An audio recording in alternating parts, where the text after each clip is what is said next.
শিক্ষা প্রতিষ্ঠানগুলোতে কত নোংরামি চলে। শিক্ষার নামে যে শিক্ষা জাতির মেরুদণ্ড, এই মেরুদণ্ডকে সোজা করার জন্য ইসলাম অনেক জোর দেয়। ইসলাম বলে যে খায়রুকুম মান তাআল্লামাল কুরআন ওয়া আল্লামাহু। ইসলাম বলে তালাবুল ইলমি ফরিদাতুন আলা কুল্লি মুসলিমিন, জ্ঞান অর্জন করা প্রত্যেকটা মুসলিম উম্মার জন্য ফরজ। আর এই জ্ঞান অর্জনকে ধ্বংস করার জন্য, এই জ্ঞানকে, এই মেরুদণ্ডকে ভেঙে দেওয়ার জন্য বিভিন্ন সে নীতি অবলম্বন করা হচ্ছে। কিন্তু আমরা মুসলিম হিসেবে এটা বলতে পারতেছি না যে এইটা আমাদের সাথে যায় না, আমরা মুসলিম উম্মাহ এটা মেনে নেব না, এটা আমরা বলতে জানি না। ক্লাস 3-4 এর সমাজ বইয়ে লেখা যে সকল ক্ষমতার উৎস জনগণ, কিন্তু আমরা বলতে পারি না যে কিভাবে জনগণ হয়। যেই বাচ্চা দুনিয়াতে আসার পর নিজে চলতে পারে না, খেতে পারে না, ওর বাথরুম পরিষ্কার করে দেয়, ও কিভাবে সকল ক্ষমতার উৎস হয়, সমগ্র ক্ষমতার মালিক হয়? কিভাবে হয় এটা?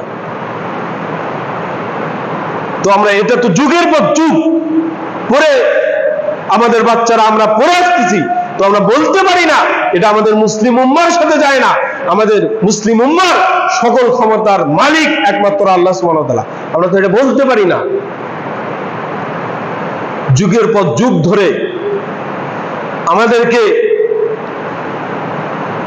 আমরা বিভিন্ন বিষয়ের সাথে সম্পৃক্ত হয়ে পড়েছি। আজকে কথা উঠেছে যে জাতীয় সঙ্গীত, আমরা কখনো বলতে পারি না যে এই কথা শিরক, যে ওমা তোমার আকাশ তোমার বাতাস, এটা শিরক, আমরা বলতে পারি না, আমরা বলতে পারি না। তো না বলার কারণেই তো আমাদের উপর চাপিয়ে দেওয়া হয়েছে। যেই ভারত সেই 71 সালের পর থেকে বাংলাদেশের উপর দখলদারিত্ব চালাচ্ছে, আত্মসাৎ চালাচ্ছে, বাঙালি মুসলিম উম্মার সেই অস্তিত্বকে রক্ষা করার জন্য অতি শীঘ্রই এই জাতীয় সঙ্গীতকে বাতিল করতে হবে। এটা তো আমরা বলতে পারি না। আমরা প্রায় 95-96% আমরা মুসলিম, তো আমরা তো বলতে পারি না যে এটা শিরক। আমার বাচ্চা কেন শিরক পড়বে, দিনের রাতে কেন শিরক শিখবে, আমরা তো বলতে পারি না। আমাদের বাচ্চারা ঠিকই মূর্তি ভাঙে, কিন্তু মূর্তি ভাঙে আক্রোশে, রাগে, কিন্তু মূর্তি ভাঙে না যেটা ইসলামে নিষিদ্ধ, এটা হারাম, এজন্য সে মূর্তি ভাঙে না, ও রাগে ভাঙে। এক শ্রেণী তৈরি করেছে, আর এক শ্রেণী ভেঙে দিচ্ছে রাগে, ও আবার তৈরি করছে ওর যে নেতা। তো আমরা তো জাতিকে, আমাদের প্রজন্মকে এভাবে তৈরি করতেছি। আমরা বলি না যে বাবা এটা অন্যায়, এটা শিরক, এটা বিদআত, এটা তো আমরা বলি না তাকে। আল্লাহর নবী বলছেন যে অন্যায় কাজ দেখলে ওটাকে প্রতিবাদ করতে হবে, হাত দিয়ে প্রতিবাদ করতে হবে। ক্ষমতা নেই, তুমি মুখে বলো, আওয়াজ তুলতে হবে।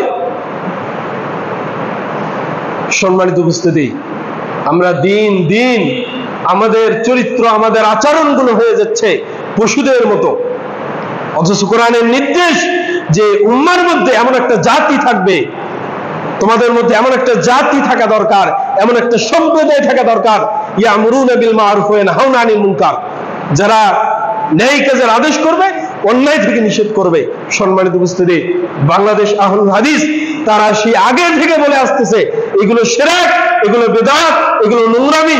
অবশ্যই রাষ্ট্রপ্রধানকে কোরআন এবং সুন্নাহ অনুযায়ী দেশ পরিচালনা করতে হবে। এটা আমরা যুগের পর যুগ বলে থাকি।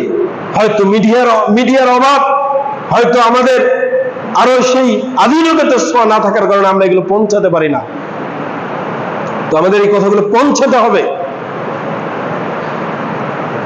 রাসূল সাল্লাল্লাহু আলাইহি ওয়াসাল্লামের বেশ কিছু হাদিস, যে আবু সাঈদ খুদরী রাদিয়াল্লাহু তাআলা আনহু তিনি বলেন, রাসূল সাল্লাল্লাহু আলাইহি ওয়াসাল্লাম বলেছেন, আফজালুল জিহাদি কালিমাতু আদলিন ইনদা সুলতানিন জাইরিন আও আমিনিন জাইরিন।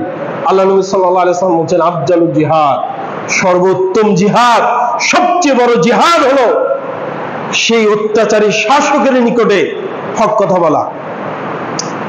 অত্যাচারী শাসকের নিকটে কি বলতে হবে? হক কথা বলতে হবে। এটা সবচেয়ে বড় জিহাদ।